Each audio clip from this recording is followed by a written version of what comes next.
Meltzer says Omega's big match style is heavily cerebral because he's a genius at match layout. It does go over some people's heads, but obviously with those who follow the story, they understand it. Okay, this is my take, and this is what we see in professional wrestling today.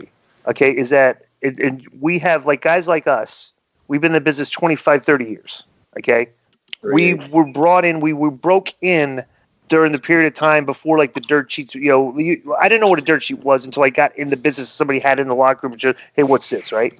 So you got these guys that have never trained or wrestled and stuff, everything, and it's the divide now is what you have because of social media. You've got like this army of fans of the dirt sheet guys, like arguing with the fans of the actual wrestlers and trying to figure out like who knows how to what's psychology and what's working and everything. So it's like, I'm just sorry, but it's like, if you want to talk about wrestling psychology, you have to learn how to do it at some point.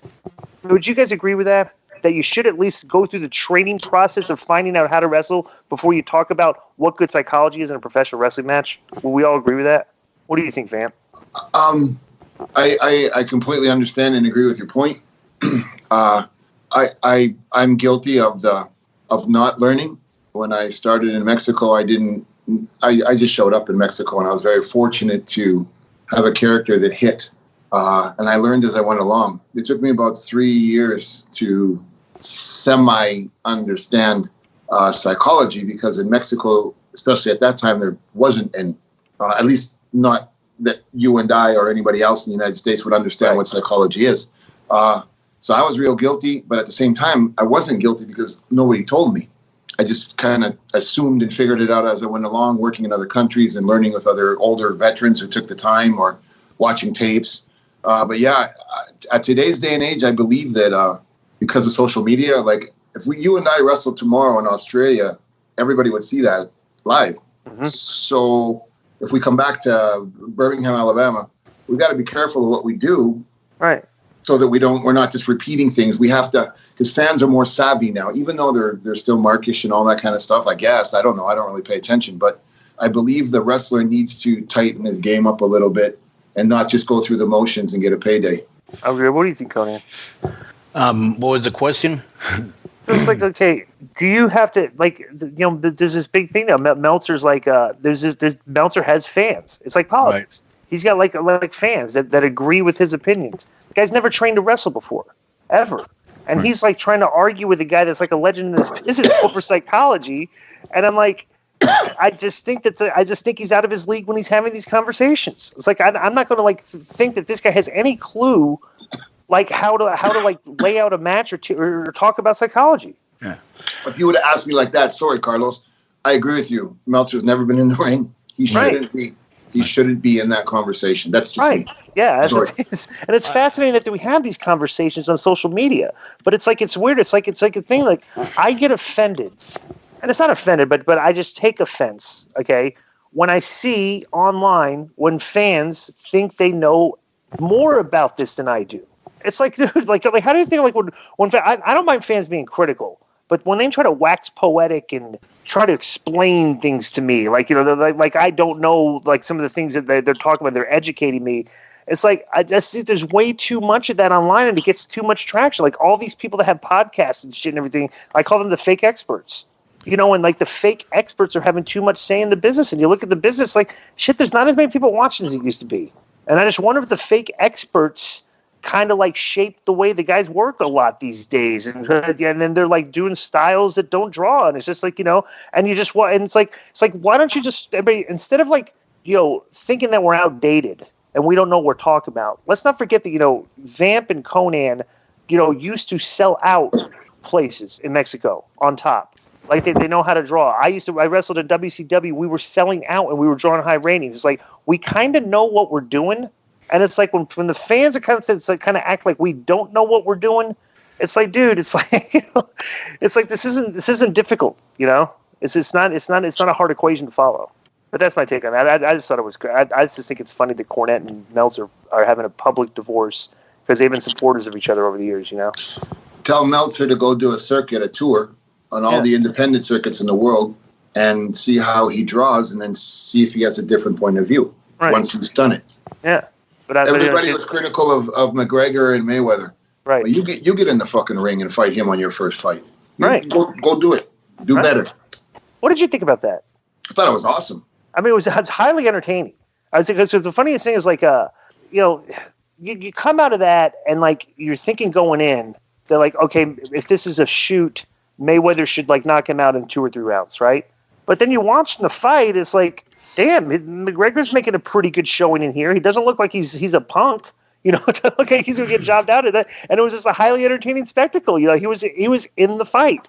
I never looked at it like a fight or the entertainment thing. I was more like, I thought it was real punk rock for this guy who was a plumber 4 or 5 years ago is now the hottest ticket in the planet. Your life can change just like that if you have faith in yourself, right? Yeah. So to see him sell out, like him or not, he did it.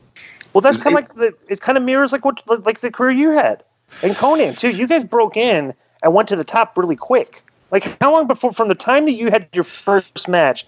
How long did it take before your main event in Mexico for both of you? Mine was my second match. Are you serious? Yeah. You main evented your second match? Yeah. Jesus, how about you, Vamp?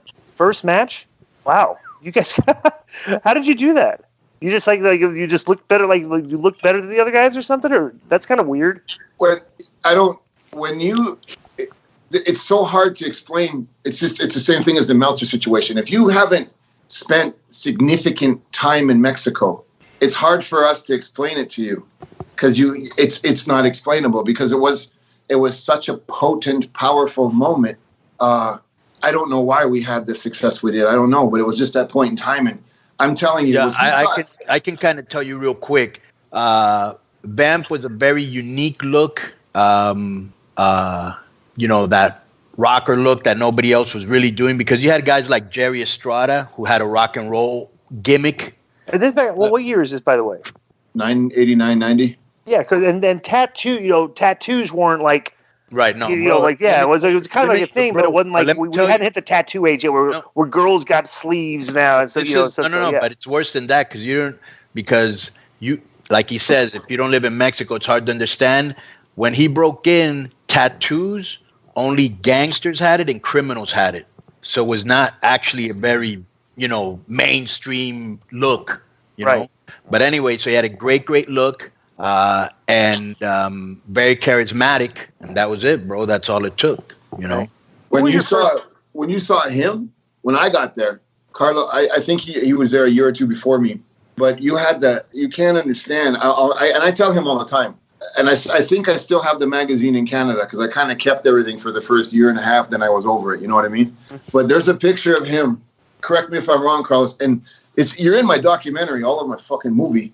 And the shot that I'm talking about, there's one you're on a horse. You know the one I'm talking about? Yeah. There's another one where you're on an elephant, right? Right, in a zoo.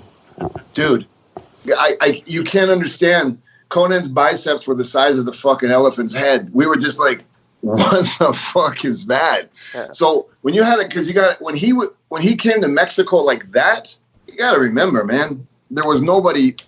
Guys went to the gym and all that kind of stuff, but. There was maybe one other guy, two guys, that were kind of, everybody fucked around with whatever it is they took to get bigger. But Canek and Mil Mascaras were the guys in Mexican wrestling that were considered the monsters. Carlos came in and was bigger than both of them. And it was a thing when I remember when I came to the Arena Mexico for the first time, and it was during Konnan's match. He was setting up for his mask match.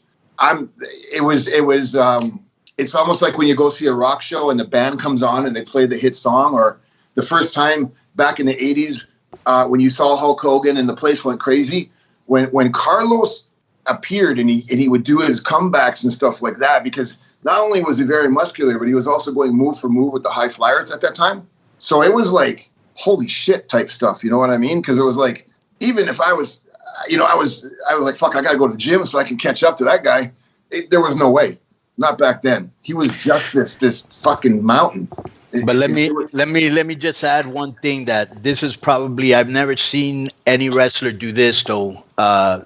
Let me put my seatbelt on. Yeah. Here it comes. Bro, I've never seen girls okay. dress up and make up like another wrestler. Not 2 or 3, but like fucking gangs of girls, and then you would go to the hotel and they were outside waiting for him to come in. It was fucking ridiculous. They're dressed like you? Yes.